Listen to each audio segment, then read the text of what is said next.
Hey guys, welcome to the second Ultra Bowl League of season number 1. Here, we're starting recording from round 2 instead of round 1 because round 1 actually had a bit of an issue. Sorry about that, guys. That was my bad. Round 1, we actually had, I think, Tiara and Leonard play against each other. We had, I believe it was supposed to be a Gardevoir versus a Big Roaring Moon matchup. So once again, sorry about that, guys, but we did manage to record the rest of the games. So we here in round 2 we have Vincent Vincent Quah playing Baby Roaring Moon and Evan Tang playing the Chien-Pao. So Chien-Pao is something that we don't actually see much nowadays. It kind of fell off a little bit in the meta. They didn't really have too many big things that it could hit, except for maybe the Charizard.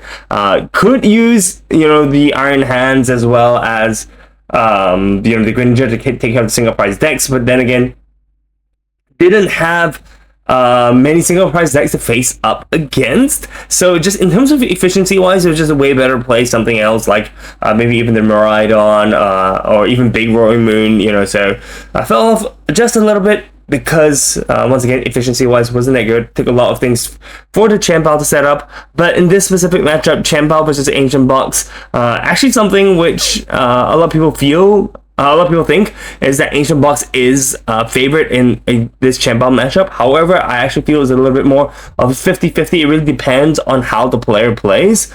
So Chien-Pao here actually has a pretty decent angle of taking a match, if they play the Iron Hands, in which this case Evan does play Iron Hands. So Iron Hands should be able to take 2, 2, and 2 if actually set up properly. But once again, it's not an easy feat, so even then it's probably maybe like a 45-55.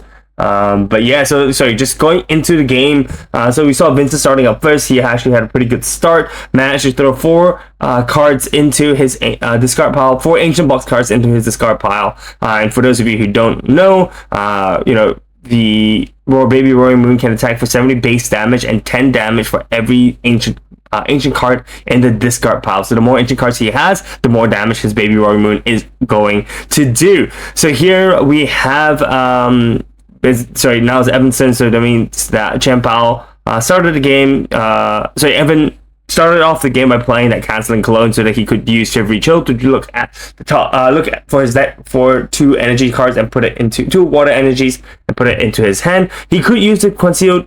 He can use the Shivery Chill because Canceling Cologne cancels out Fluttermane's ability, which actually is supposed to block abilities from his opponent's active spot.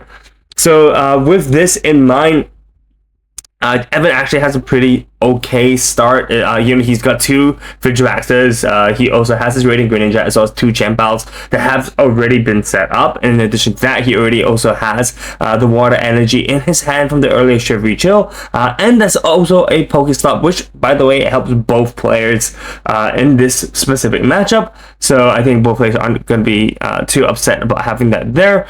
Here we see now he passes it over to Vincent. Vincent here, not doing too bad either. He's able to actually get 2 energy cards onto his side of the field and manages to attach an Ancient Booster Capsule to that Fluttermane. So Fluttermane now has 90 plus, I think, 60 HP, so it's about up to 150. And yeah, so so Evan just hit heads on the Pokemon Catcher. Pokemon Catcher reads that when you use this card, if you flip heads, you basically have 3 boss's orders which he can use as an item instead. So he uses Shivery Chill, and then after that uses Pokestop into more energies into concealed cards. So you can see why this deck was such a menace, especially during the release of SVO2, maybe even the SVO3 format. Where I think the 2 really strong decks were like Gardevoir, or 3 really strong decks were like Gardevoir, Chien-Pao, as well as Charizard EX. Notice the similar pattern here, guys. No, but the thing is, Chambao is, like I mentioned before, I think Evan is probably the only Chambao player, or maybe one of the only Chambao players around. If people want to play water deck, they typically end up playing something like the Palkia nowadays, or even Palkia Cerulege, or even Palkia Bombs, right? So here, this is where I felt like Evan kind of made his first mistake. I benched Illuminion to find himself the Irida, to find himself, Earthen Vessel, as well as the Excalibur, manages to evolve the Excalibur. Manages to use Excalibur from the Rare Candy, as well as using finding the Excalibur earlier just now. But Excalibur allows you to charge as many water energies from your hand to your to any Pokemon on your side of the field. So the mistake, as I mentioned just now, was that if you notice now his bench is full. So this is what we call a bench lock. Right, so he's locked himself effectively from playing any other Pokemon on his bench. So in this regard, in this specific case, it's really, really difficult for Evan to bench anything else, like the Iron Hands, right? So Vincent's free to kind of play slow if he wants to. And also the other issue that he made was that he ended up using the Champao's attack to knock out the Radiant Greninja, which basically gives Vincent a free switch out, allows Vincent to also build up enough ancient discard pile so that he can actually take a knockout on this Champao. What I felt would have been the right move here was probably to use the Greninja instead, right? So then Greninja would be able to use Moonlight Shuriken on maybe either Fluttermane and a Roaring Moon or two Roaring Moons, and set up for a double Ampere very much at this stage, right? I mean, called me greedy, but I feel like at least if you do something like that, you have a way back into the game, because right now, Ancient Box has taken 2 prizes, you've taken 1 prize, and if Ancient Box has a lead, they typically just steal the game from here, right? And the other option as well is that, you see, if you use if you use Moonlight Shuriken earlier just now, and then you want to use the Luminion's, attack to go back into the deck, you can, and, you effectively have taken 1 prize, removed 1 of your 2 prizes on the board, and you've also established more tempo by discarding by damaging one of your opponent's back Roaring Moons. Because now, this is exactly what's going to happen. It's going to be a boss's order to get rid of 1 more Champao, and then now you have no attackers left except for your Radiant Greninja, which you potentially could have used just now, right? But enough from me. We see Vincent using the new Brilliant Blender. Brilliant Blender allows you to look into your deck for up to 5 cards and discard them. Like we used to see the Drums of Awakening in the past with the Ancient Box, but now with Brilliant Blender, it just allows you to thin your deck so aggressively, as well as get rid of specific cards that you don't necessarily need for this matchup, right? So super good card. I think in Ancient Box this was definitely a tech developed by the Japanese, so really glad to see it here. So now Evan's put in a tight spot. We do see 5 prizes to 2 prizes, and even if Evan manages to get the Iron Hands at this point, is a little bit too late. As if the Iron Hand goes up into the front, then that's an immediate win for Vincent, as he has 2 Roaring Moons that are charged up, ready to go, ready to take multiple back-to-back knockouts. And look, to add insult to injury, Vincent also plays that 1 copy of Patron EX. Patron EX is also able to do more damage the more prizes his opponent has taken. So that would have meant that even though if Evan didn't play kind of the Iron Hands earlier, Iron Hands would have easily been knocked out by the Patron at this turn, or even the turn after, with plenty of time left. So Vincent here also plays a cheeky 1 copy of Monkey Dory EX. Not EX, just Monkey Dory. Monkey Dory with the Adrenaline Brain allows you to move 30 damage counters from one of your Pokemon to one of your opponent's Pokemon if it has a dark energy attached to it, which this deck plays multiple copies of, right? So I think having that one copy of the Monkey Dory is really smart. Also one of the texts from the Japanese. So right here, you know, Evans just going for that last ditch effort. He is just going to be benching all his 2 prizes, as Vincent only has 1 prize left on his side of the field. We do expect to see maybe some sort of miracle, 1 electric energy attachment to the Iron Hands and then just full charging it. But I doubt we're gonna see anything more than that. We do see the radar for the Illuminion as well as for the Superior Energy Retrieval. Superior Energy Retrieval allows you to discard 2 cards from your hand to take up to 4 basic energies from your discard pile, which is super useful in Champao and decks like Champao as well as Goldango. But here we just do see that last minute, that last ditch effort to do whatever he can. So we do see the 4 energies being attached to the Iron Hands, and it's just going to be an amp you very much for 2 prizes, and Vincent's just going to promote that Roymoon that's waiting at the back and swinging for a knockout on that Iron Hands. Well, alright, we will stay tuned and we'll see you in the next video.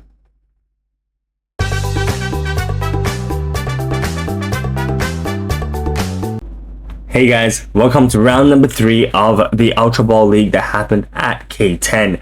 Here we have Kaiser playing his ever so favorite Lost Box versus Bryan Quah playing Pulp Thorns.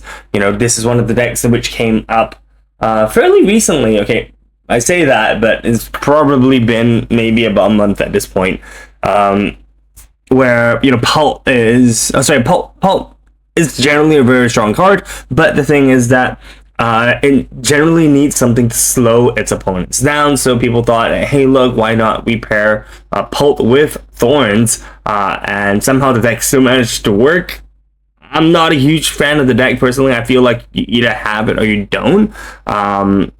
So yeah, here we go, going straight into it. Well, talking a little bit about Lost Box. Lost Box has been a deck ever since it's come out. And this is unfortunately, I say unfortunately because it is one of my personal favorite decks, right?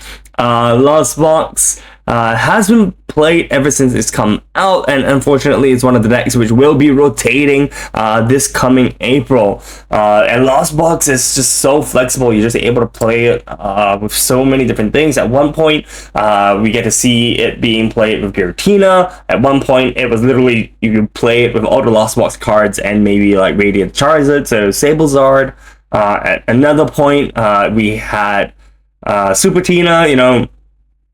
And there's just so many different ways that you can play this Lost Box, and I believe, if I'm not wrong, Kaiser has always brought his own little special feel to Lost Box, and I believe in one of the Great Ball Leagues he played a Lost Box that he deemed, you know, like Stall Box, right? A way to kind of prevent your opponent from actually retreating and having the active Pokemon stuck in the active spot, while also being able to continuously dish out damage onto the bench and enable himself from getting that 6th prize turn, right, using Sableye's Lost Mine ability. So right now I believe the players just have completely set up. It's just waiting for the okay go sign from the judges, and it is a go. Kaiser starting first is beautiful, and the fact that he does not see the Iron Thorns in the front is a huge sigh of relief for Kaiser, right? So Kaiser uses the Buddy Puffin, finds likely the 2 Comfey, and if I'm looking through the deck correctly, this looks very similar to his Stall Box, if not it's the exact same Stall Box deck. So he is going to try to rush to 10 as fast as possible. The dream is always turn 2 10, or, you know, for long turn, by the second turn you hit 10 cards in the Lost Zone, and you're typically able to enable that with cards like there we go, a Tool card or even Lost Vacuum. So you'll be able to hit, as well as multiple switch options. In this case, having the 3 Comfeys will enable Kaiser to hit 3 cards in the Lost Zone. So the 3 and then plus 2 from the Chorus plus the 3 from the Comfey. Again, you're hitting 8, and then you hopefully are able to find a 2 card as well as a Lost Vacuum in order for you to hit 10 cards in the Lost Zone, so you can start using Sableye. It seems like Ryan is playing Toad Screw, a Toad School and Toad Screw variant of this Pulp Thorns deck. Toad School, for you who don't know, has the ability to prevent your opponent from taking any cards from his discard pile and putting it into his hand. Extremely strong disruptor, especially for decks that rely really heavily on Night Stretcher. But the thing is, typically Lost Box doesn't really, well, they do run some Night Stretchers, but the main source of recovery for them would be the Super Rod, right? So there are still ways for Kaiser to come back even with the Toad Scroll in play. So wouldn't be too worried here. Oh no, he's see just so many difficult choices of flower selecting, which is one downside from this from playing Lost Box, right? Because every time you use flower selecting, you have to choose one of the 2 cards from the top of your deck and put it into your hand, and the other one goes in the Lost Zone. And it means that if a card goes in the Lost Zone, it's impossible for you to get it back out, right? So once it's there permanently. Also, okay, there we go. We do see the one copy of the we do see the Night Structure being played. So a card did go back from the discard pile to his hand. Thankfully for Kaiser, Toad Screw is not out yet, so it is okay for him to do such a thing. So now on Ryan's side, we do see the Draclock being used to evolve. Draclock is a very, very, very strong card because it is the stage 1 before you can actually use Dragapult. Before you can actually evolve your GP to a Dragapult EX, but also it's got Recon Directive. Recon Directive is incredibly strong. Remember just now we talked about Comfey having the flower selecting. It's basically the same thing, except it doesn't go into your Lost Zone. The other card doesn't go to Lost Zone. It just goes to the bottom of your deck. So Recon Directive, see the top 2 cards of your deck, put one in your hand, put the other one at the bottom of your deck. So you're actually also able to manipulate kind of the order of your deck, right? So if you know that the card that you don't want to see is at the bottom of your deck, you don't want to play stuff like your Nest Ball to kind of reshuffle the order. This is really useful if your deck is really thin, right? So right now, even if you know which order your cards are kind of at the bottom of your deck, you probably still don't know what the other 90 or 80% of your deck is like, so wouldn't be able to kind of control that as much as you would like to. So now going over the Kaiser side, we do see another Chorus being played. Chorus, if we look at the top 5 cards of your deck, put 3 of them into your hand, the other 2 goes into your Lost Zone. Here we do see a very nice Mirage Gate into that Radiant Greninja. So that's the beauty of this deck. You don't only have Sable Eye to attack, you also have Radiant Greninja. Here we have another hand attachment from Kaiser to put that to put Radiant Greninja up into 3 cards, 3 energies, and then we do see a Manual Retreat. His opponent was nice enough to let him do that. Manual Retreat, so that the energy hits the discard pile. Then he uses Super Rod to shuffle 3 energies into the deck, and then plays Mirage Gate yet again, so that he can actually get his Sable Eye charged up, ready to go, as well as his Radiant Greninja is ready to attack. And we do see the Moonlight Shuriken being used to take out 2 of Ryan's Pokemon. Moonlight Shuriken is a very powerful attack for 2 waters, 1 colors. You're able to choose 2 of your opponent's Pokemon and deal 90 damage to each Pokemon. Caveat is that you have to discard 2 of those energies, and if your opponent actually has a Manaphy, Manaphy does block that damage from happening. But no Manaphy here. So Kaiser is good to go right now at 3 is to 6 prizes. Ryan here is hoping for a miracle, pushes out his Draclock. Uses the Arbor to discard away to find an Ultra Ball, as well as a Rescue Board. Rescue Board is likely going to be attached to that Toad Scroll, I think. Ultra Ball being used now. Ultra Ball should be finding that Dragapult. Yep. And keep in mind, Dragapult, his deck used the Precious Trolley earlier, so that means there's no Sparkling Crystal on his side of the field. There's going to be a single hand attachment of the Fire Energy, and it's just going to be a Jet Headbutt for 70 damage. So there's no spreading of damage just yet. We do see the Toad Screw go down, so that means Night Stretchers are not able to be used right now. So Night Stretcher, yeah, Kaiser sees the Night Stretcher, throws it in the lost zone. Then he uses, so he used the Chorus earlier just now, manages to switch. So he uses, a switch card, so heals up 30 damage from the Radiant Greninja that was in front, puts it to the back, and switches the card normally. Manages to push the Comfey up with the rescue board, so it has a free pivot. Uses the flaw selecting before just switching it back, and now Kaiser is able to start planting damage all over the place with Lost Mine. You see Kaiser actually just putting, I believe, 90 damage onto that Dragapult, and then the rest onto that Toadscrew, because Kaiser also plays a copy of the TM Devolution, right? So it allows you to get rid of the top evolution card off your opponent's, all your opponent's Pokemon. So that would put Dragapult from 320 HP to 90 HP instead, right? So makes it a lot more manageable for the Lost Box to deal with it. Deal with the thick big Dragapult.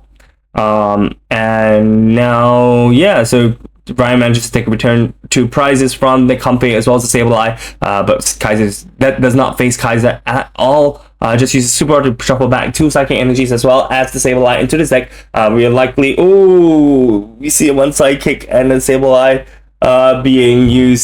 being found from that Comfey flower selecting, which isn't great for him, but we just see the Mirage Gate being used, so it charges up the Sableye as well as the Comfey. So Comfey is able to switch out, and Sableye is ready to attack. So we see here just a manual retreat into the Sableye. Sableye is just going to be able to use Lost Mine to take a knockout onto that Toadscrew, puts the remaining amount of damage onto Alakazam, and Kaiser is just down to 2 prizes. 2 prizes is all he needs, whereas Ryan's still at 4 prizes. So it does buy Kaiser probably 2 turns, right? So we see Ryan here just playing that Pokegear.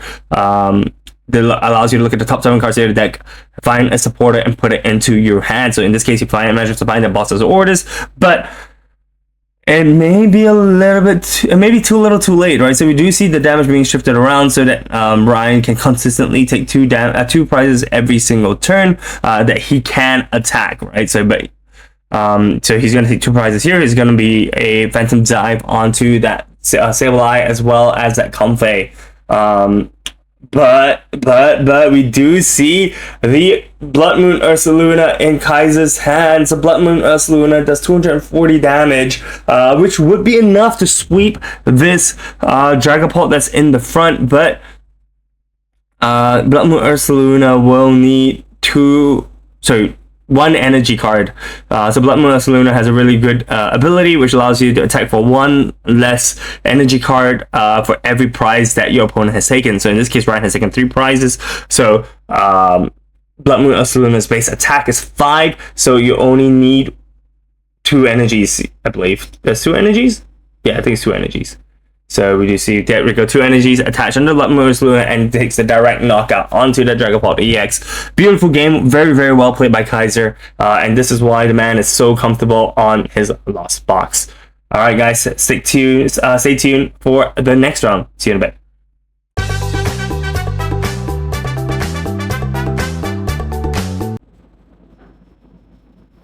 Hey guys, welcome to round number 4 of the UBL that happened at K10 a couple weeks ago. Here we see Clarissa playing the Charizard EX and Iverson playing the Sterilege EX. Sterilege has been rising in popularity, and I think during this UBL there were a fair amount actually of Sterileges popping up. For those of you who aren't aware, Sterilege does more damage the more energy cards that are in the discard pile. Right, so this deck is a very similar turbo style deck to the decks like Raging Bolt or even Chien-Pao back in the day. Right, so here you play stuff like the Squawkabilly EX, you play stuff like Greninja, Radiant Greninja, and oftentimes we usually see Sterilege being paired with Palkia V-Star. Right, Palkia V-Star gives the very, very, very powerful Star Portal ability, which allows you to charge up to 3 water energies from the discard pile to any of your water Pokemon. So here, this deck basically allows you to hit the big the big Pokemon with Cerulegi's attack. And you also have the option for attacking the smaller Pokemon with Greninja. So it really depends on what deck you're playing against. But oh, guess what? We just saw the Professor Turo scenario, the Ultra Ball League variant being distributed to the players. So for those of you who aren't aware, the Ultra Ball, well, rather in Singapore or rather Southeast Asia, we've been receiving the special promos for the Great Ball League, the Ultra Ball League, as well as the Premier Ball League. So these promos can only be gotten if you are one of the participants of the event. And yeah, these have the Cosmic Holos on it, I believe, and they look really nice. Actually, it's reminiscent of the Play promos. I think if you guys see it. If you guys have seen the rather TPCI regions have it, but it's just a different stamp, and this stamp it's quite exclusive. It's quite nice as well, so I'm not complaining seeing it, receiving it. All right, so how does Cerulege fare up against Charizard? Right, I think here if Cerulege manages to get enough energy into discard pile early enough, he should be able to overrun the Charizard EX, right? The thing is, you need, I believe, is like what 310. You need 14 energy cards in the discard pile before you're able to actually one-shot the Zard. But if the Zard player benches things like the Lumineon V or the Rotom V, there are actually plenty of options for you to kind of boss around the big Charizard until you get there, right? So it curves up very nicely into being able to take a knockout onto the Charizard. So the deck functions, pretty well. Yeah, so we'll see whether Iverson actually manages to curve the deck out nicely, because I think one of the biggest problems for Cerulege is that at times it breaks very hard, and it's extremely hard for him to come back, right? So other decks may have slightly more draw mechanisms inbuilt, or are able to cycle through the deck or tutor out specific cards in the deck very quickly, but Cerulege, unfortunately, is not one of those decks. And as we can see here, Iverson already lost one of his tutoring options in the Lumineon V. He starts off with Lumineon V, uses the Nest Ball to find the Squawkabilly EX. It's not really a great start having to bench two of these two prize liabilities on the field, because all Clarissa needs to do is just kind of evolve her Charmander into a Charizard and, take a straight up knockout on the Lumineon as well as the Squawkabilly. This is very disastrous for Iverson. I mean, and he just uses the Earthen Vessel to attach a water energy onto the Lumineon, and he just passes like that.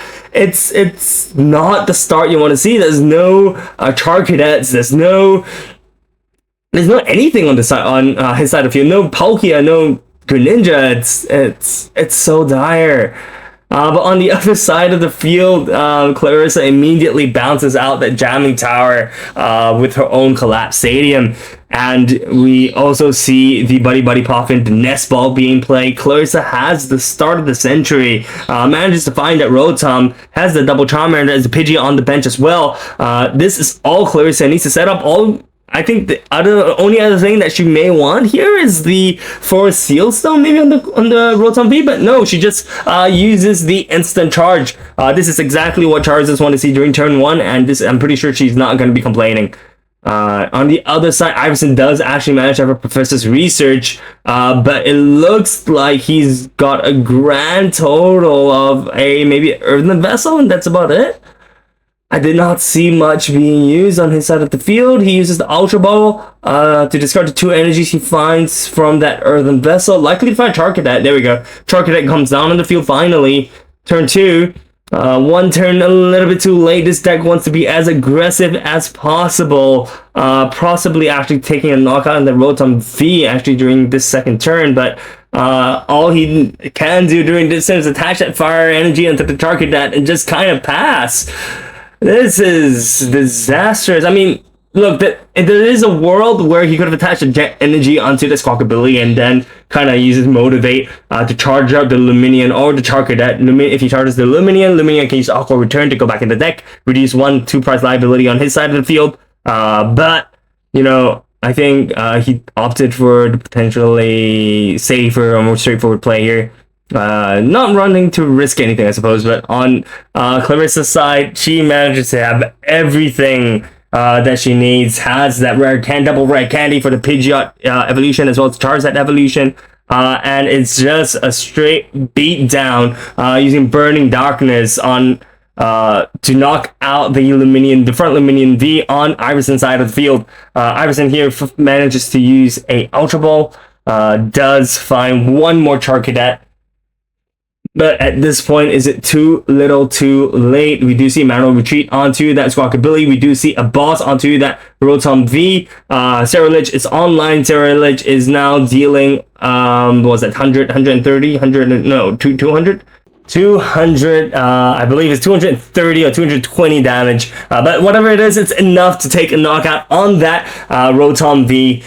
So Rotom V is, Iverson manages to take 2 prizes back. It's now 4 for 4, but his side of the field is not looking super great. There's still that Squawkabilly EX on the bench. Pidgeot still available as well. Manages Clarissa may find that boss's orders, able to kind of guts that Squawkabilly up front. She does do that.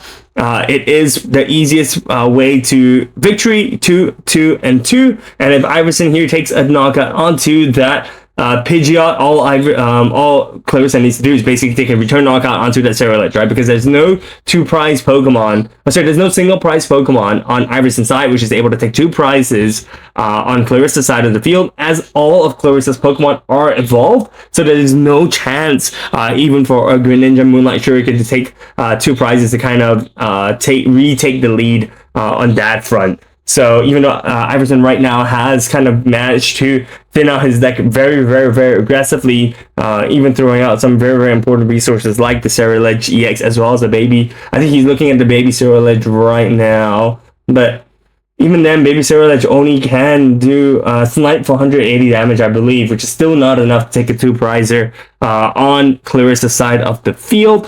So Iverson here is looking to be in a pretty dire situation. I'm not able to, I think, skip ahead in prizes here. Iverson weighing out the options. Thinking, what can he do to get back in this game? Even with a well-timed Iono here, it's pretty disastrous. I mean, you would need to maybe Iono the Pidgeot, I guess?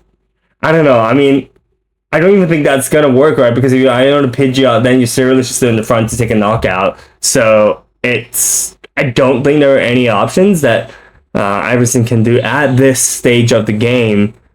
Seeing that Clarissa has just taken the 2 prize with the Squawkabilly as well as that Luminion. So he does use the Brilliant Blender. Brilliant Blender allows you to discard up to 5 cards from your deck and put it in your discard pile. Very useful card early in the game for Ceruledge to discard 5 energies, which effectively adds on another 100 damage to his second attack. Also, sorry, to his first attack. But at this stage of the game, it's just effective to get rid of any cards which you don't really need. Thinning is winning, after all, but at this point in the game, I think you can do as much thinning as you want. I'm not sure how much it's actually going to be able to help you, right? So, and this is, kind of what I was afraid of when I saw Ceruledge EX, or rather, as a player, looking at Ceruledge EX, I'm not 100% sure whether this deck was going to be able to perform as you can't really play from behind, right, against some of the other meta decks like the Charizard, like the Gardevoir. So it's looking kind of rough.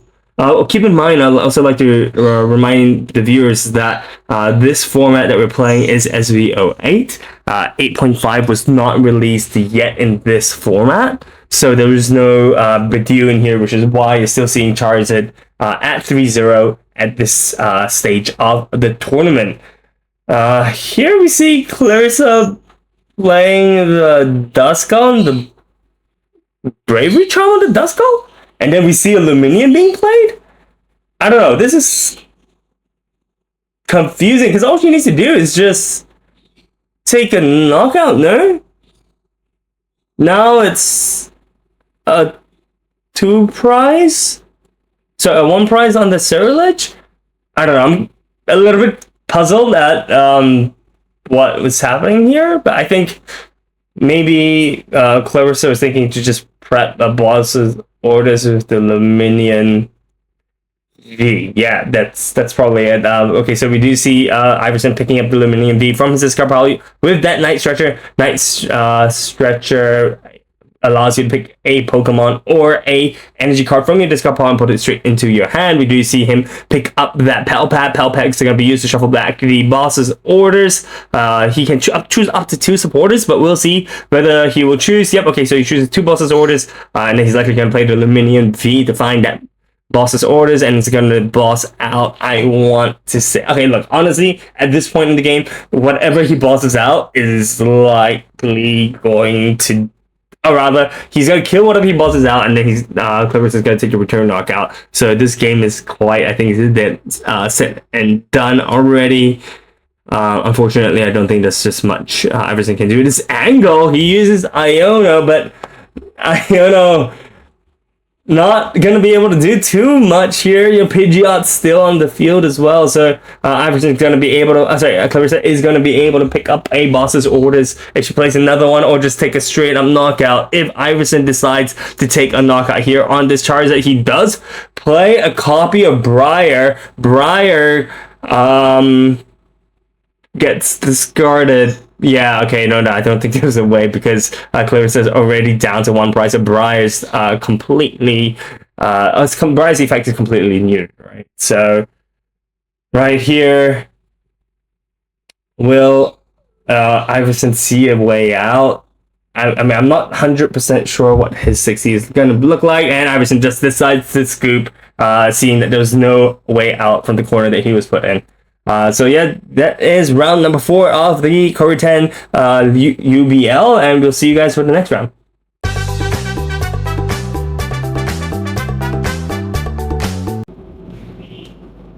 Hey guys, welcome back to round number 5 of the Kouriten Great Ultra Ball League. Sorry, here we see my favorite kind of matchup: Regidrago V-Star versus Regidrago V-Star. Here we have Jasper, the senior national champion from 2024, playing up against Seongshun.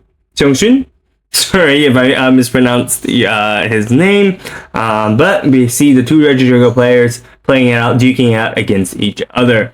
Regidrago here is one of the best decks in format, in the SB08 format, as you are able to charge up your Regidrago's attacks with a combination of manual attachments and Teal Mask Ogerpon with energy switches, right? And Regidrago gives you unparalleled flexibility in terms of what you can do with this Pokemon.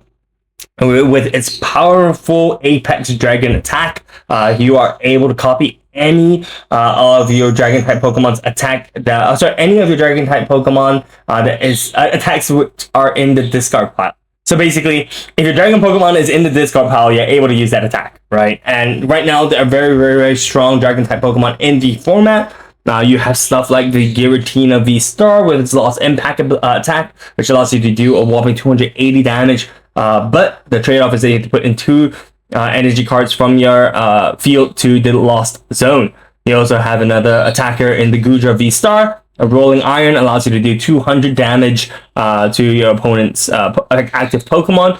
And you also get to tank an additional 80 you have basically 80 effective HP in your next turn, so you take 80 less damage from your opponent's next attacks. You also have things like the Kyurem with this Trifrost attack, allows you to do 110 damage to 3 of your opponent's Pokemon. To 2 of your opponent's bench Pokemon and 1 in the active. If you do so, it's 3 Pokemon you can do 110 damage to. But you'll have to discard all of the energies from your Pokemon into the discard pile. So if you notice, you have to follow all your opponent's you have to follow all the rules of the attacks that you're using. So Lost Impact, you have to put 2 energies from your Pokemon to the Lost Zone, and for the Trifrost, you have to discard all energy. So those effects still remain. Alright, so Regidrago here, Seongshun having a pretty good start. We do see 1 Teal Mask Ogerpon being set up. We do see the Earthen Vessels as well being utilized. We do see a basic Regidrago V being put down. Interesting that he put attached to Grass Energy and not the Fire Energy, as you would typically want to see the Fire Energy on the Drago. The grass energies to fulfill the attack can always be energy switched over from future Ogerpons. So it is a little bit strange, but his hand is also looking a little bit weird. He's got one Regidrago V-Star, two Drago V-Stars, a Pheasantipity, as well as a Gudra on hand. Cards which you only need that one Regidrago V-Star, I think, and then this hand will look kind of decent. The other thing as well is that if you attach the Grass Energy to that Regidrago on the bench, you're not actually able to use that Grass Energy for Teal Dance later on if you manage to top deck a Teal Mask Ogerpon. So small little things, but they end up having a huge impact on the game. And on Jasper's side of the field, we do see him use, have the Teal Mask Ogerpon. We also do see an Ultra Ball for the Regidrago there. We do see the energy switch being used as well, and we just see a switch being utilized to switch out for the Cleffa, and Cleffa is going to use Grasping Draw to draw up to 7 cards. A very, very, very good card, especially when you're playing against the mirror, because typically the Drago wants to hit big, right? You want to hit the big 2 prizes. So having that single prize on the board, unless you have 2 other single prizes, which you can take a knockout with the Triforce form from Kouriten, it's not really going to do too much if you take a knockout on that single Cleffa. Oh, here we do see a very, very, very early Legacy Star coming out, which allows you to discard the top 7 cards from your deck and pick 2 cards from your discard pile and put it to your hand. It can be any card existing in your discard pile before you used it, or with 7 cards which you just threw. It's extremely, extremely flexible, very, very powerful attack, but typically you only want to use it in the late game to pick up resources that you had utilized earlier, so it can be used for things like getting back your Prime Catcher, which you used earlier. Or let's say, for example, there's that energy switch, right, and you want to use Triforce for one of your attacks, and you have 2 E-switches inside your discard pile. Yeah, then you can use the Legacy Star to pick up another 2 E-switches, right? So it's typically saved for these situations in the late game. So I'm not sure how to feel about this this early in the game. We do see an energy switch being used. Seong-Shin is going to pick up that one more grass energy from that Teal Mask Ogerpon at the bench. And he has the Executor EX. What I did not see go in there. A little Executor EX allows you to flip a coin. Basically, if you get heads, you take a knockout on the active Pokemon. If it's tails, you take a knockout on the bench basic Pokemon. And it's a one-hit kill attack, okay? But as you can see here, didn't quite work out as Seong-Shin wanted. Actually takes a knockout onto the Cleffa, which, as I mentioned earlier, is kind of pointless. So here we see Jasper going gas, and he's utilizing his Nest Balls, he's utilizing his E-switches as well. Manages to charge up his Regidrago V-Star, and he also has Grass Energy attached to the front Ogerpon.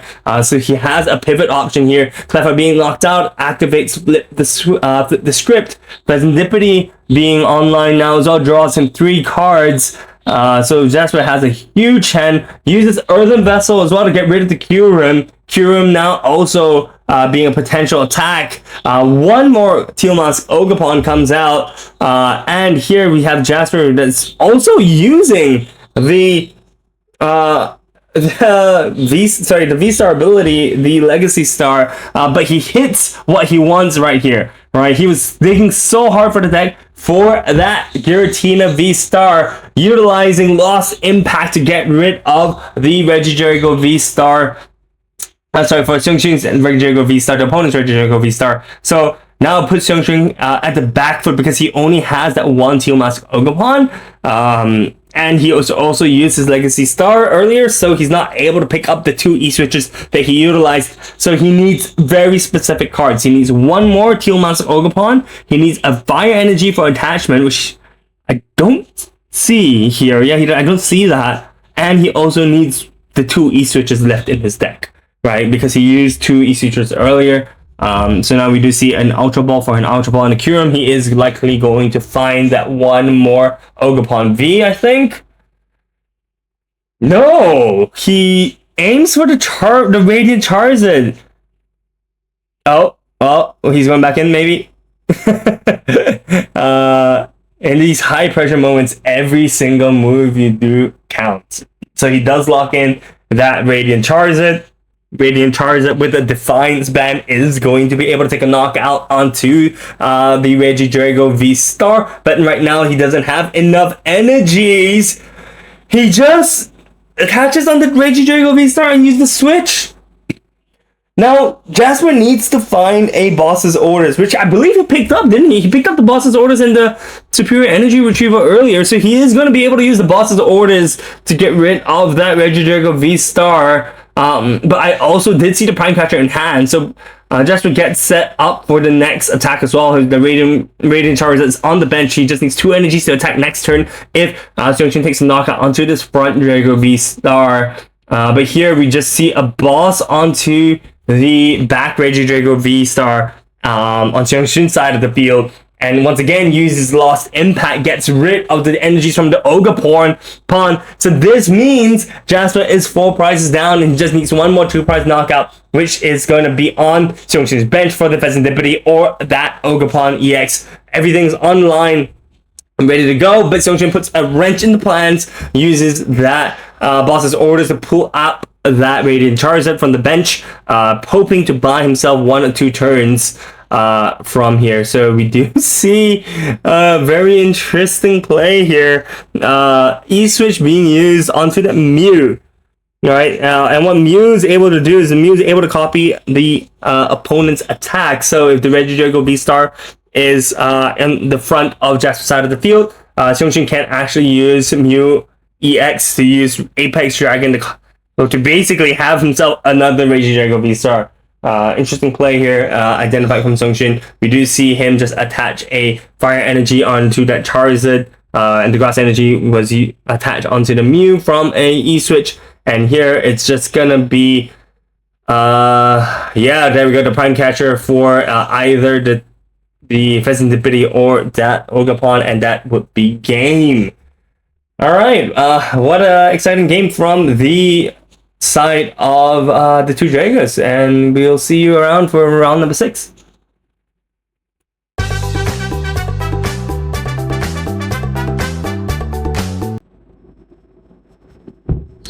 Hey guys, welcome back to round number 6 of the UBL that happened at Kouriten. Here we see Jasper, who won previously, playing against Jeremy, who is piloting the Charizard EX. So Charizard EX and Regidrago V-Star. Let's spend a minute to maybe just go through this matchup real quick, right? So Drago here is slightly favored in my opinion. I mean, it's very close. It's probably 50-50, if not maybe 45-55. But at this point, you know, Regidrago has the flexibility to attack with the Teal Mask Ogerpon, right? So Teal Mask Ogerpon is a grass type, so he is advantaged to, he hits for weakness against the Charizard EX. So all he needs is the Charizard to have 2 energies, and for the Teal Mask Ogerpon to have 3 energies as well. So the setup is relatively easy, because all you need to do is Teal Dance the previous turn, and then for the next turn you just need to hand attach and Teal Dance, and you're able to actually take a knockout onto the Radiant Charizard here. Not Radiant Charizard, the Charizard EX, right? So Regidrago has that option, and Regidrago can also be using itself to attack the other 2 prizes, like the Pheasantipity or even the Rotom V, right? So Regidrago has that going for it. On the other side of the field, Charizard EX, after Regidrago has taken the first prize, is able to take the knockouts onto that Teal Mask Ogerpon with just the Charizard EX stuff, right? So it's it can swing back very hard. And the thing is, without the Teal Mask Ogerpons being set up, there isn't a way for the Drago V-Star itself to take a one-hit KO onto the Charizard EX, right? So there's a little bit of a tit for tat, because without a Teal Mask Ogerpon being on the field, you know, the Charizard EX is is safe, but as long as there's a Teal'c Ogerpon on the field, Charizard EX can go for those 2 prizes, right? So it's a fine balance of not having to overbench on the Draco side of the field, and for Charizard, it's about picking the right target, whether it's to take a knockout with the Charizard EX itself, or whether it's to opt for something better with take a knockout with the Radiant Charizard instead, right? So as long as the Draco is having a 2 prize lead, the Radiant Charizard on your side of the field can actually take a knockout with just 3 energies, which is enough from the Charizard EX evolution. So yeah, we see the game starting off. Jasper playing the Regidrago starts with the Regidrago V. Always a decent start, I think. We can start with that Pokemon. And on the Jeremy side of the field, starts with Charmander, uses Buddy Buddy Profits to find 1 more Charmander and 1 Pidgey. So here, once again, having a pretty good setup right from the get-go. We also see a Nest Ball being used, looking very, very similar. Deja vu. This happened, I think, 2 matches ago. So this is basically the perfect setup coming out from Jeremy. Jeremy just looking through his deck, ensuring that he's got all the pieces he needs. Just ensuring that he's got everything. Here, then we just see the Rotom V's instant charge ability being utilized, drawing him 3 cards and ends his turn. Now it goes back to Jasper. Jasper, you deck checking, ensuring that he's got everything he needs. So we see here ensuring that he has. Checking to see how many energies are prized. And once he's gotten that confirmed, he will just check for all his, I think, attackers at this point. And we see the Earthen Vessel. He used the Earthen Vessel earlier to discard the Dragon Ball EX to find 2 energy. So he's got 1 grass and 1 fire, which is the start you typically want to see. So we do see a grass energy likely going to be attached onto that Teal'c Ogerpon for the Teal Dance ability, and then there's just going to be a fire attachment onto that Regidrago V, getting him ready and set for the next turn. Fun fact, right, is if you don't see a Duskull on Charizard side of the field, it's relatively safe to leave a 2-prizer in the front, as there's no way for him to actually take that 2-prizer out. There is a world where the Charizard plays a Thornton and decides to Thornton out the Rotom V for a Duskull, but he needs like a godlike hand in order for him to do something like that. And probably have to be like a Duskull Cursed Blast ability in combination with like a Defiant Span and a Thornton. It's so many cards that you need. And you, at that point in time, you might as well just get set up and play things a little bit slower. So we do see Pidgeot EX come online. Pidgeot EX likely going to be finding that Rare Candy. Rare Candy is then going to be used to evolve the Charmander into the Charizard EX. And then we will have Infernal Rain here. 3 fire energies can be attached to your Pokemon in any way you like. We're going to see 2 under Charizard, and the last one should go onto either that Rotom or the Charmeleon in order for him to get set. And we see that 1 energy being attached to Pidgeot. Very odd here. 120, not Blustery Wind, not being able to take out anything meaningful. Would rather attach it onto the Charmeleon, but we'll see what Jeremy has cooking. We do see the Iono being utilized. Iono kind of messes him up a little bit, I think. He just goes for the Burning Darkness, taking a knockout on that poor Cleffa. So with that, now we are at 5 prizes for Jeremy and 6 prizes for Jasper. Jasper utilizing the Outro to get rid of the fire energy, as well as that Gujar V-Star. Finds himself that Giratina V-Star. Let's see if he has a way to get rid of the Giratina V-Star. Giratina V-Star here, going to be able to take a knockout onto that Pidgeot EX. Kind of relevant there.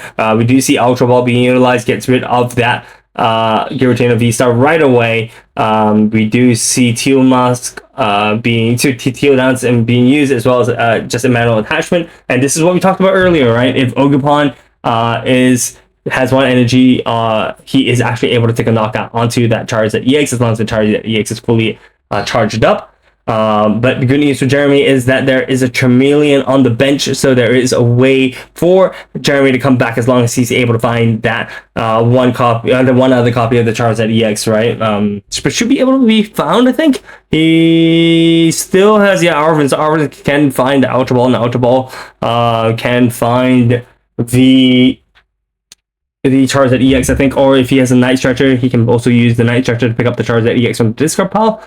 But curiously, I'm not actually seeing the Charizard EX in the deck. Did he prize the second one? We just see Super Rod being used. He may have prized the second one, actually. No, he didn't. So it must be in hand then. No, it's not in hand. We see an Ultra Ball being eyed here. Ultra Ball is going to be throwing away the Canceling Cologne, as well as the Mist Energy. Mist Energy not going to be doing too much here, I think. Okay, so the Charizard was in the deck, so we do see Charizard being evolved, the two energies being shuffled, that will shuffle back in. It's now onto that Charizard EX, Defiance Band being attached as well, so now Charizard is going to be dealing 270 damage, which is very, very massive. Oh wow, quick search for an Unfair Stamp as well. It's going to be messing up Jasper's plans. Jasper's whole hands. So Unfair Stamp reads that if one of your Pokemon was knocked out the previous turn, you're able to use this card. If you do, you both players shuffle their hands. Jasper, or rather your opponent, will draw 2 cards, and you will draw 5. Very strong disrupting tool here.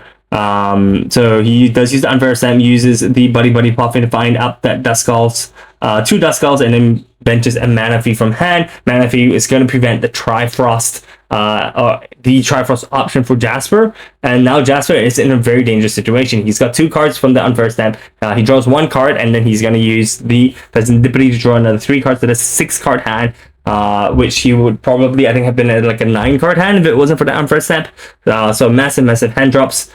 Which now he is, I can check his discard pile. Thinking what he used Legacy Star. Yep, so he is finding what options he wants. He is going to pick back that the Teal Mask Ogerpon, as well as the Prof Research, and put it in his hand. I think that is so he's still deciding what cards he wants from his discard pile. Keep in mind, Legacy Star allows you to search, pick up any 2 cards from your discard pile. It does not have to be one of the 7 cards that you threw away using the ability. So it's a very, very, very strong ability. It gives you so many options here, and Jasper is just taking his time to select the right one. Seems like he has locked in the Superior Energy Retrieval as well as the Teal Mask Ogerpon. And with that, nope, he's still deciding. Yeah, I mean, look, he's not in the best spot, right? He's just been Unfair Stamped, so his hand is actually not looking too hot. Uses the Teal Dance, so he does lock in with that option. Uses the Prime Catcher, uses the E-Switch as well, and then uses, after the Prime Catcher, the Professor's Research. So here, we're likely just going to see, I think, a Rolling Iron attack coming out from Jasper, if that's options available. If not, it would be a 3 prize turn, using the Dragapult, I believe, to take a knockout onto 3 to get 3 prizes. Yeah, so we do see the 3 prizes being taken. And here it puts him down to 1, so Briar is also not an option anymore. Very well played from Jasper, actually. Manages to come back from that Unfair Stamp that was utilized earlier. So here Jeremy just uses the Quick Search to find any card he wants once per turn. Strong ability as well. He is eyeing on the Iono to bring Jasper down to 1 card. And this is a very disruptive variant of Charizard, really focused heavily on disruption as well as constantly being able to take out the 2 prizes. Jeremy slowly taking his time, deciding what cards he wants to utilize. So yeah, I think he does pick the Iono. We do see an Ultra Ball being used. Ultra Ball picking up the Duskull. Then we do see Iono activated. So we do see the Dusclops online. We do see the Iono being used. and it's just gonna be a knockout onto that Regidrago V-Star. Jasper needs to find 2 more Grass Energies or a way to get back the Grass Energies. If he does, he wins. If he doesn't, he loses. It's as simple as that. But seeing that he's used Flip Script already doesn't spell too much hope, I think, for him. He uses that Ultra Ball to just find an Iron Bundle in hopes of, I think, trying to extend his game for 1 more turn. But I think it's a little bit too late. Yep, he does send out that Pidgeot. We do see the boss's orders being used. Dusclops stuck in the front right now. And he just passes Jeremy, trying to see if he has a switch option here. Oh, he does. Okay, Jeremy does play that 1 copy of Professor Suros. So it's just going to be Churro to pick up the Dusclops, and that would be game. Well played from both players. A little bit unfortunate that Jasper was not able to close that up when he had a strong start. Jeremy played very well, I think, to come back into that game as well. So well played to both players, and we are off to round 7.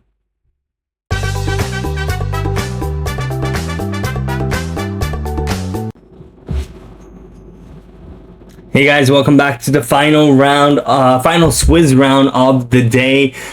We have Yichan playing Gardevoir EX as well as Jeremy playing the Charizard EX. Here, these two are the best decks. I know I've said that in the past few videos, but these really are the best decks in format. Gardevoir having a recent resurgence, I think, thanks to the meta shift that's happened, right? So Gardevoir has on its plate a full plate of single prize attackers, which you know are able to take the big swings on the 2 prizes. You have stuff like the Drifloon and the Balloon Burst. You have stuff like the Scream Tail with its attack. It can snipe any 2 prizes off the bench, off the face of the earth. Plenty of attacking options. You also have plenty of draw options as well with the refinements in Kirlia. So just overall, a deck which never seems to go away, and right now making huge resurgence in the format, thanks to its lack of reliance on items as well. For 8.5 and then SV8, like I said, being able to take the knockouts on the big 2 prize decks. So Yichan here is once again, I think one of the slightly bigger downsides to playing Gardevoir is that sometimes it takes a while to get going, right? So realistically, all you need is a Gardevoir, a Kirlia, and maybe like 1 or 2 different attackers of your choice. But in order to get there, it takes maybe 1 or 2 turns, right? So against some of the faster decks and against the decks which can kind of just run you over or take multiple small prizes, it is a little bit on the downside, or rather, Gardevoir does then face a little bit of a challenge, right? But I think against a deck like Charizard, it should be fine. In fact, I think it's slightly favored against the Charizard. People have different opinions, but that's just mine. So yeah, and I think for Jeremy's side, he needs to utilize his single prizes quite effectively, right? Or rather, the Dusclops, I think, is going to be quite key for this matchup, right? So Dusclops are going to be is going to allow the Charizard to uptrade, not to uptrade, but to take out annoying things like the Kirlia, to take out things like the Kirlia, as and when it wants to, for like a 1-for-1 trade. Just to kind of close out the games, right? So Jeremy here not having a great start. Starts with the Rotom V as well as the Festing Liberty EX. Not like what you want to see going first. Strangely benches the Festing Liberty because I see he just played the Buddy Poffin, so he manages to get the Charmander as well as the Pidgey out. He hand attaches Fire Energy onto the Charmander, and I think it's just gonna be an instant charge. Yes, okay, so we do see Forest Seal Stone there being attached to that Rotom V. He knows that there's no way that Yichan can take a knockout on this Rotom V just yet, and he just uses instant charge. Yep. So instant charge used, draws 3 cards, and passes it over to Yichan. Yichan just sets 2 routes down casually. Says, "Look, I have 2 routes in hand. It's fine." Then he uses the Tatsugiri's ability to call for a supporter. If you look at the top 6 cards of your deck, you can choose a supporter, put it in your hand. Makes for a very consistent card. Finds the Arven off the top 6 cards. And then it's going to search out for the TM evolution, and perhaps he seems like he's eyeing the Buddy Puffin at this point. So he does use the Buddy Puffin. He's going to be searching out for 1 routes, and I think that's his 4th route is likely prized if this is the case. Yeah, his 4th route is prized, so he is just going to be doing some basic deck checks right now. So we do see Arven being used to find TM evolution, to find the Buddy Puffin, to find 2. Oh, he does have 4 routes. Oh, okay, I see what it is. He's eyeing the Klefki. Right, Klefki here being a very annoying option to kind of lock any of the abilities of Jeremy's side of the field. But it seems like he is going for the slightly safer play, and it's going to be evolving 2 routes into Kirlias. So, yep, and with that, it's just going to be a pass because evolution is considered as an attack. So when you use the attack, then your turn ends and it passes over to your opponent's side of the field. So Jeremy here seems like he's got 2 energies, Radiant, Zard, 2 bosses orders. His hand is not looking too hot. It seems like he's just gonna use that for Sealstone there. For Sealstone, going to find him, I think, in Iono, potentially. I mean, I'm not sure if he's gonna be able to set up a Pidgey with just 1 Arven here. I may be wrong. I may have misseen. Yes, at this point in time, it feels like Jeremy is going to pick up a supporter. We do see Iono being picked up. There we go. Iono being utilized right now.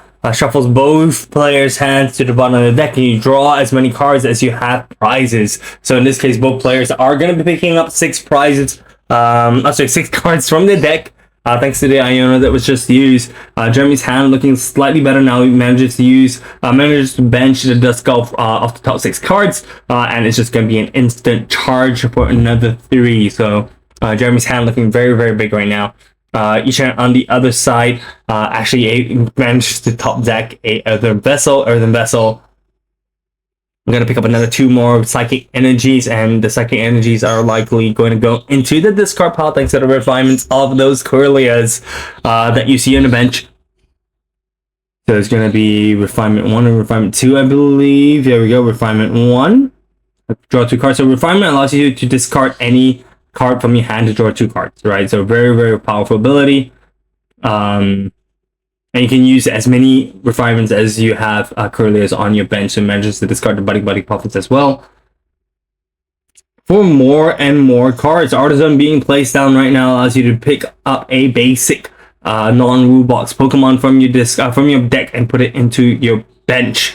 Very strong card, able to use that for both Gardevoir as well as Charizard. Oh, I do want to point out that Artisan there, I think there was a small play where you could have used Tatsugiri's ability after your Artisan. That's just because you're thinning out 1 more card from your deck before you search for your supporter, right? So thing is, you could be using Tatsugiri. That 1 card difference could have actually found the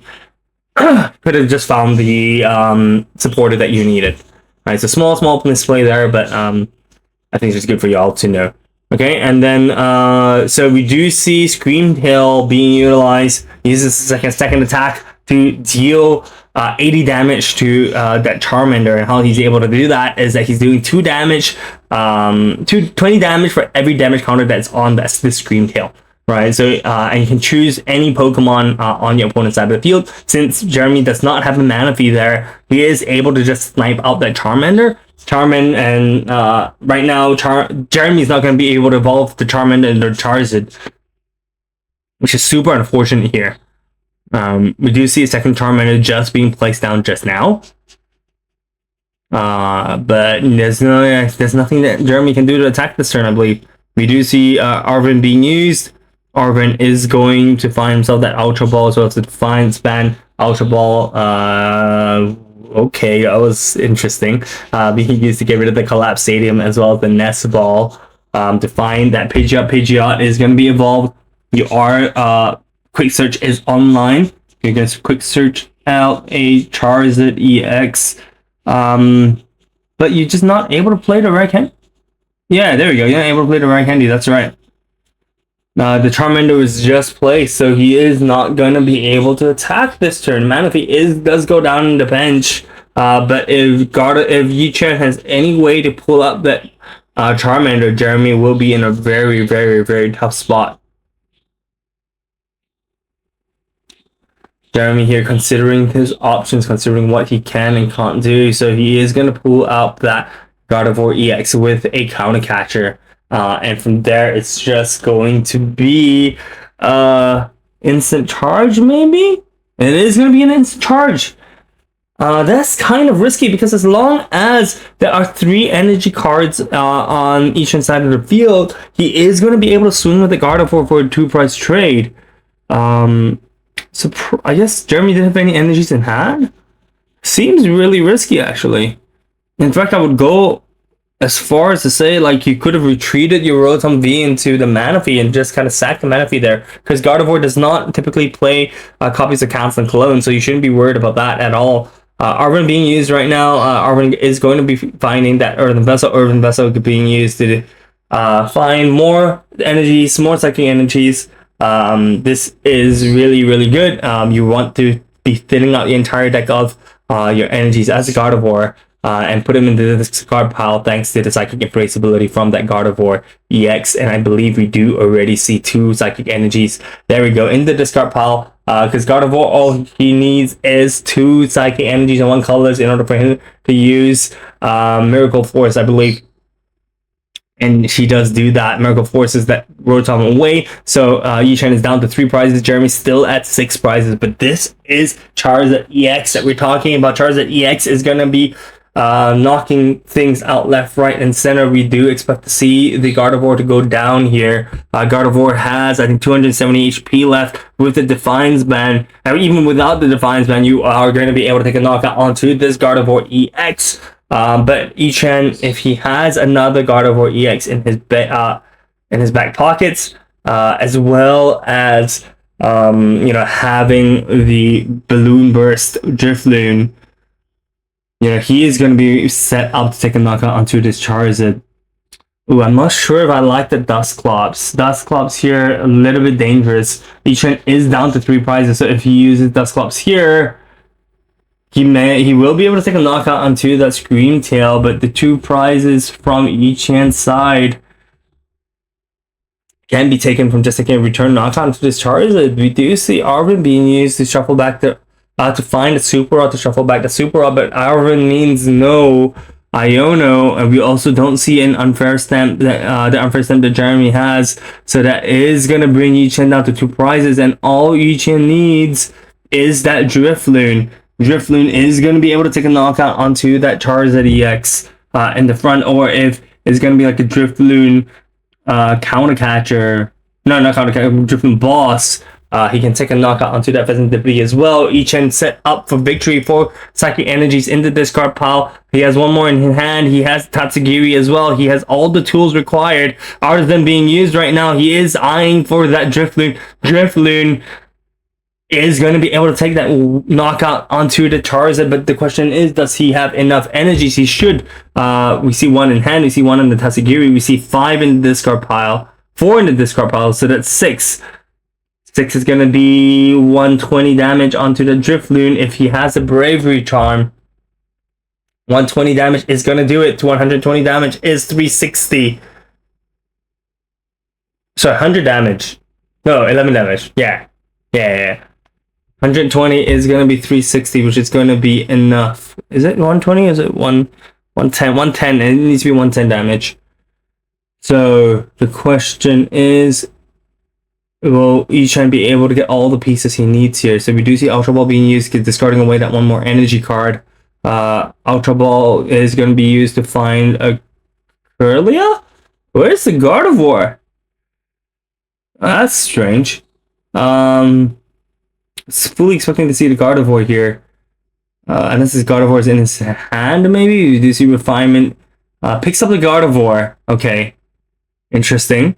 So then the Gardevoir is going to go down. I believe on the Refinement has been used already. No, one more Refinement first. Okay, so we do see the boss. So we see boss, we see... There we go. Boss is out the Pheasantipity. Then we do see the... Oh, that's a really complicated way of doing things there.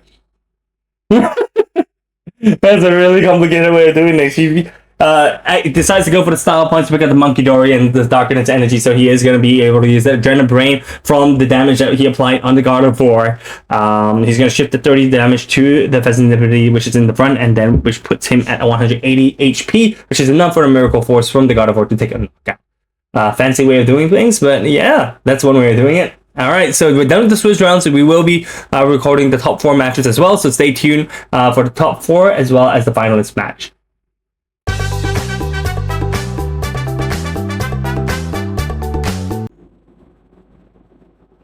Hey guys, welcome back to the Ultra Ball League that happened at Kouriten. Here we have the top 4 showcase match. We have Yi-Chan versus Jeremy. So we have basically the same match that we saw just now. Don't ask me how the pairings are done, but this is how it was done. So we have basically a rerun of the match just now. We talked a little bit about the matchups and how they ran. We saw Gardevoir there managing to take the lead, and the question is, are we going to see it happen yet again in this matchup? All right, so both players knows what the opponents are playing, so full information is still, kind of kept in mind, fresh in mind, since they literally just played the round before. Right, so yeah, Gardevoir versus Charizard. There's not much to say about that. I already kind of went through everything, so I'm just gonna let the match play, and yeah, I think we just let that happen.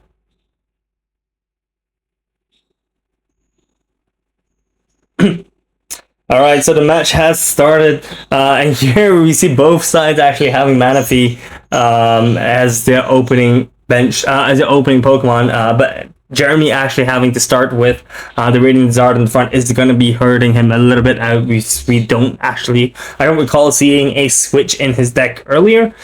We do see him start with the Buddy Poffin though, so that's always good. Buddy Poffin's going to fetch him, I believe, 1 Charmander and 1 Pidgey here. That's the logical choice. There we go. So we do see 1 Charmander and 1 Pidgey coming out. With Manaphy in the bench, and we're not gonna see a repeat of what happened last game, where Manaphy was not prioritized and his solo Charmander got sniped. Right. So and with that, no real time on the field. It's just gonna be a pass from Jeremy's side. On Yi-Chan is eyeing a Ultra Ball with 2 energies. Yikes. Ultra Ball is probably gonna find him a single routes, I think. Either a Klefki to kind of deny, or rather try to deny Jeremy from progressing the game. Tatsugiri is also an option here. Using the Attract Customers ability allows him to look at the top 6 cards of his deck and find a supporter card put in his hand. We do see a priority being placed onto the Tatsugiri. But the question is, does Yi-Chan have an energy card here? Yi-Chan needs an energy card to retreat. He does have one. Attract Customers is utilized, and it seems like he's with Attract Customers. This is a horrible start for Yi-Chan. No routes there either. We do see Jeremy it's just starting his turn. Yi-Chan is passed, which is disastrous for the side of the Gardevoir player.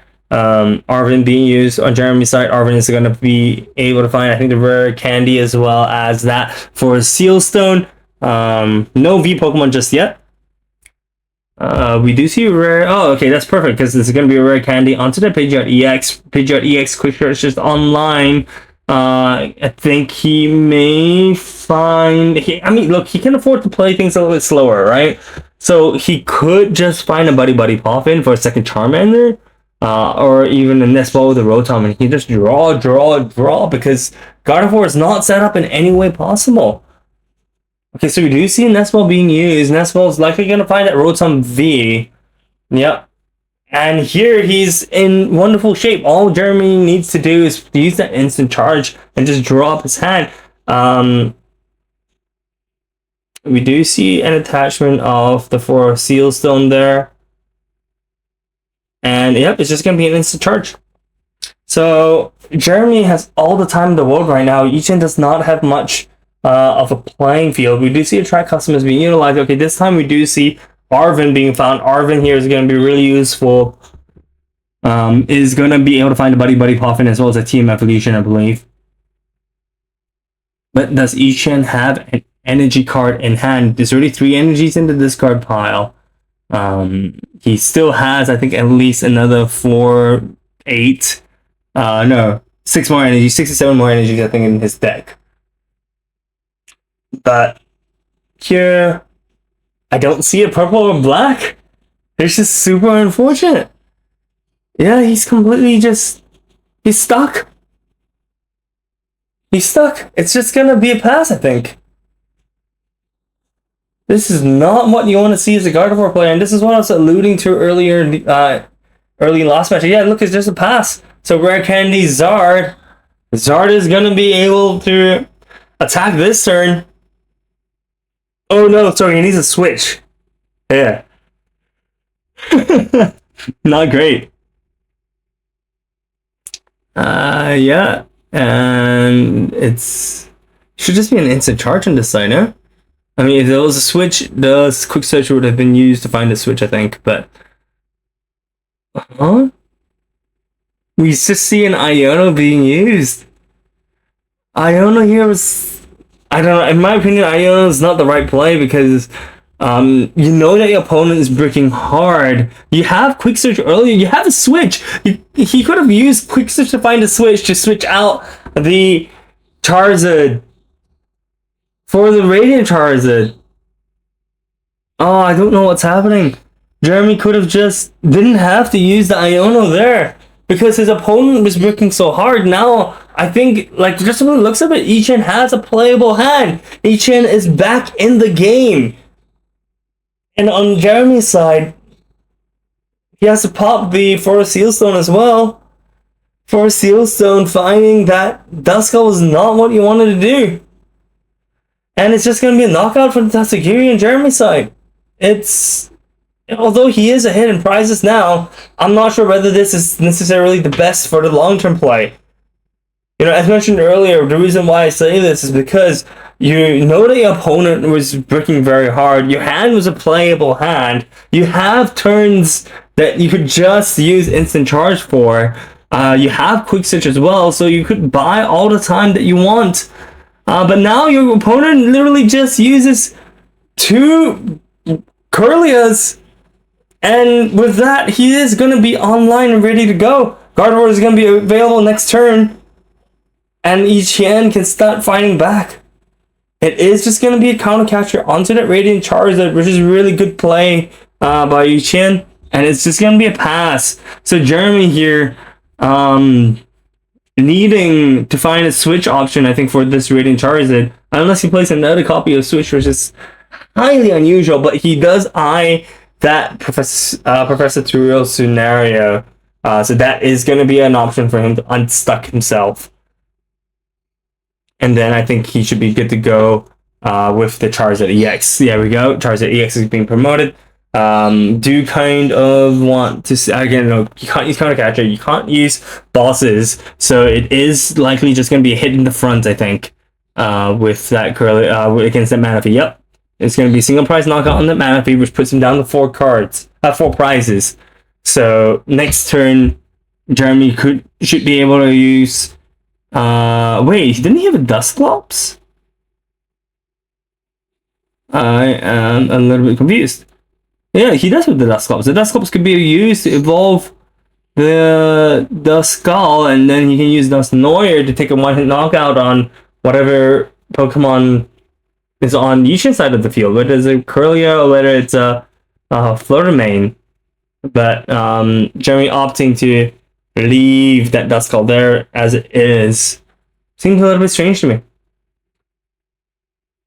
But yep, so here we just see a double refinement happening. Yishan having to discard that Bravery Charm is never a good sign. We do see him draw that Gardevoir EX as well, so he is going to be able to hit with the Gardevoir EX if necessary. We do see Monkey Dory with a Psychic, with a Dark Energy on board as well, so that would be 2 energies onto that Gardevoir.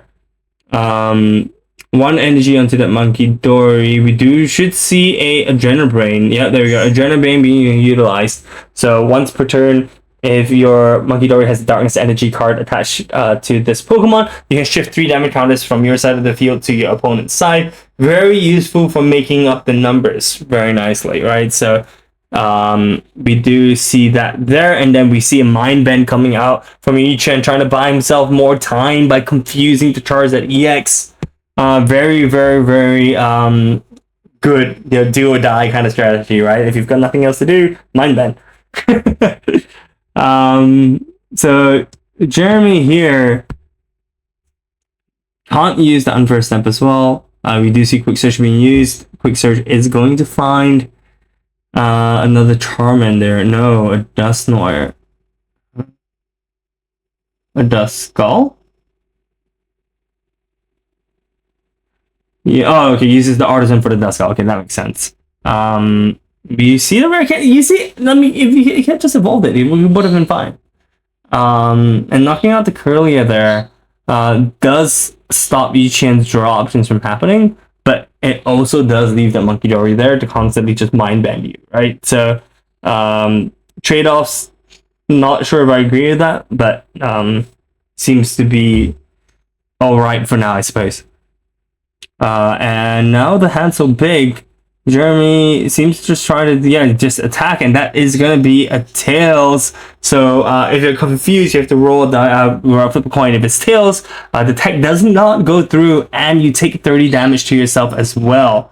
So the Monkey Dory does live to see another day. Ichan is barely surviving. Is barely surviving. But we do see a second Monkey Dory go down, as well as a Ralts. We also see the Artisan being utilized. Artisan is going to pull up that Drifloon. Drifloon doesn't actually need too much of this one to take a knockout onto this Charizard EX. Not having a Charmander on Jeremy's side of the field is going to bite him in the behind right now, as there's no way to charge up another attacker unless you have a Charmander on your side of the field. Benching the Duskull was very suspicious. But we do see 4 energies being attached to this Drifloon. So that's going to be 8 damage counters on Drifloon. 8 times 3. 8 times 3 is 240 damage, which is just enough to take a knockout onto this Charizard EX. In fact, more than just enough, because it's 330 minus 90, right? So 240, yeah, it's gonna be enough to take a knockout onto that Charizard EX, and he does just so. So now Ichan has evened out the prizes 3-3. Now Jeremy does use the Buddy Puffin to find one Charmander, but is it too little, too late? Potentially. So he will be able to buy some time with that Unfair Step as well. So he's got that going for him. Radiant Zard are gonna be really good to use to bench, I think, this turn. You want to bench the Radiant Zard and attach an energy manually, I believe. No, we do see just the Charmanders, which is also not a bad option here. Charmanders is gonna eventually lead up to Charizard, but the question is, does he even get there? You see Dusclops being evolved right now. If he uses the Dusclops, it's gonna be pretty bad, because Rotom can then get knocked out for the final 2 prizes from Yichan's side. Ichan will have one more Ralts in order for him to evolve into Curlia to sustain his refinement engine. But right here, right now, things aren't looking too hot for Jeremy, who was in the lead earlier. We see Arven being played. Arven is gonna find the Super Rod. Super Rod shuffling back 3 energies into the discard into the deck. Unfair Step. That is going to be Jeremy's way out of this mess that he's got himself in with the Iono play that he did earlier.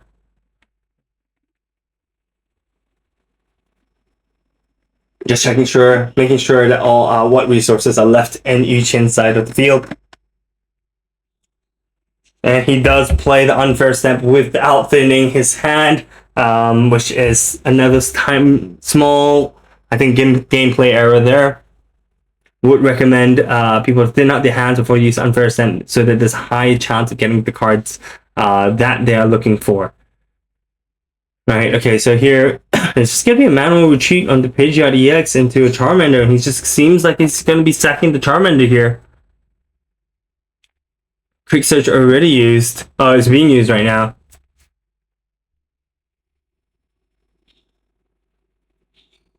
He does use the Lost Vacuum to get rid of the Drifloon. So Lost Vacuum gets rid of the Tool or Stadium card. So if he gets rid of the Bravery Charm, Drifloon dies because there's more damage than is possible on the Drifloon, right? So Jeremy left with 2 prizes. Can he find a way out? So, Jeremy just passes it over, and it seems like Ishin is going to use the counter catcher to pull out the Gardevoir, to pull out the Rotom V. We do see Iono being utilized as well. Iono does find him Earthen Vessel. Yep, so then it's going to be a Dark Energy attachment onto the Monkey Dory, a single psychic attachment onto the Flutter Mane for a retreat. So we do see a knockout. Yeah, and that is going to be game. The Gardevoir is going to be able to just take the final prize, I think, from the... sorry, not the final prize, but it's going to be able to take on the Rotom V, and then you're also going to be able to take the Manaphy with that double Monkey Dory, in case you guys were also wondering what was the last turn. So yeah, that is game, and we will be moving to the top 2 very shortly.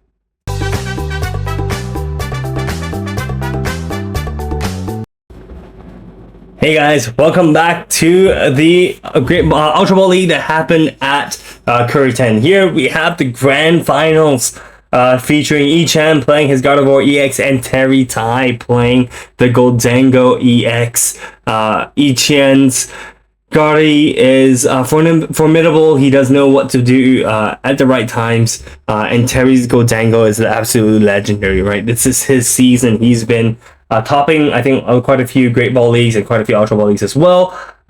Terry here is piloting, I think, a unique variation of Gholdengo.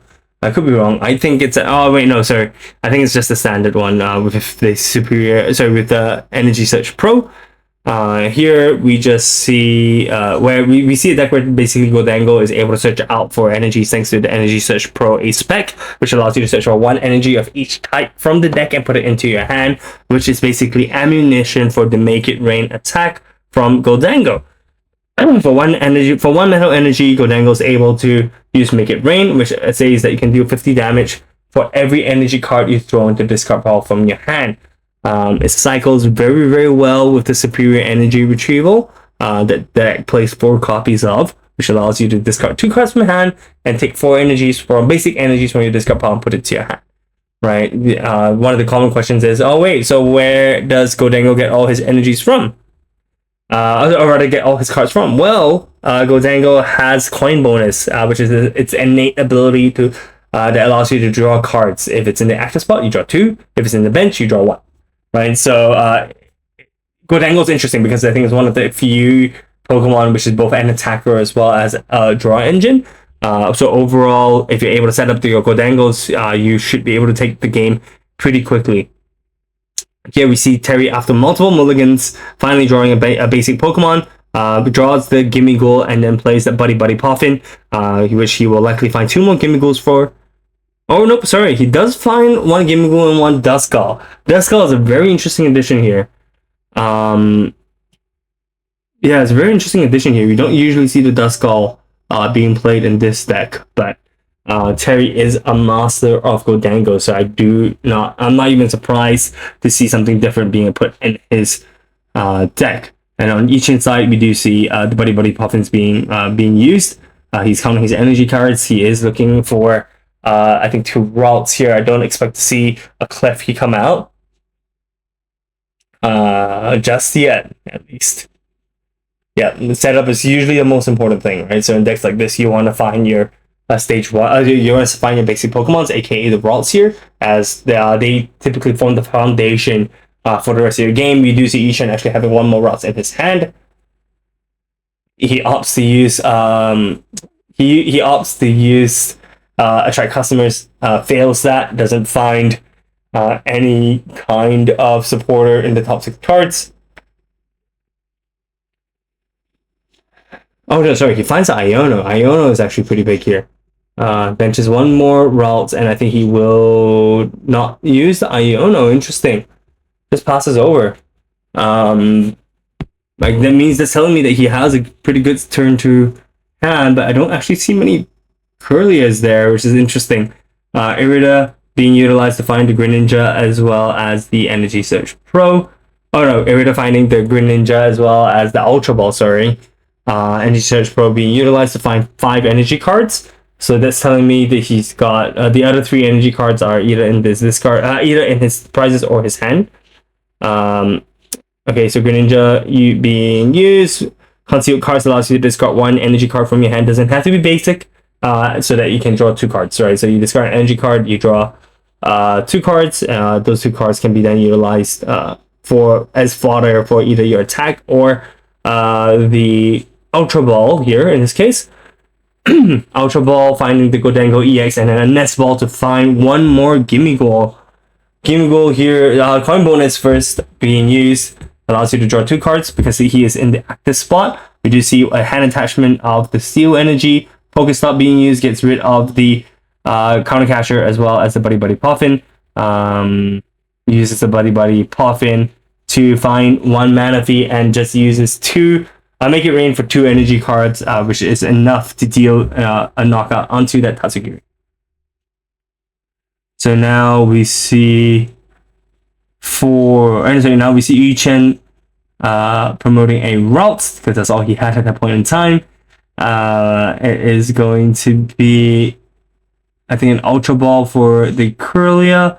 Oh, and this is very smart, right? So he found the Iono. And Terry didn't get rid of all his energies from the hand, as he's probably waiting for this time to use the Iono to shuffle all the energies back in the deck, and without Energy Search Pro anymore, there is no way to find those energies back from the deck and put it to your hand. Smart play from Ichin, right? So Terry drawing 5, Ichin drawing 6, Curlia draws another 2 more, so now Ichin's hand is at 7. Question is if Ichin can do anything more this turn. I'm not sure what you want to do here. Manaphy's on the bench, so prevents you from using... Oh, it's Screamtail. Sorry, no. He just passes it over, and now Terry has full control over this game. He's able to use Cypher Maniac to find 2 cards and arrange it any order he likes and put it in his top in the top deck, which he can just draw straight from coin bonus, which is beautiful. Uses Dust Noir to take a knockout onto the Curlia. And we just see a Night Structure being taken from the Pokestop, and he just picks up the Duskull once again. I have a feeling it's going to be a rinse and repeat kind of situation here. And he just throws away 2 more energy cards, and now Terry, in a blink of an eye, has taken 3 prizes, and Ichin does not have a Curlia on his side of the field to draw anymore. This is such a shame. It's going to be a Pokestop gets rid of that Gardevoir EX, which was definitely going to hurt him in the behind. I do expect to see Counter Catcher kind of stall play here to try to buy himself 1 or 2 turns. First, we see him get rid of the Pokestop using his own Artisan. Arvin to find that Super Rod. Super Rod going to be shuffling back 2 rods as well as a Curlia. That means he still has that Gardevoir in his deck still. But this is very precarious. Does use the Counter Catcher to gust out the other Gholdengo.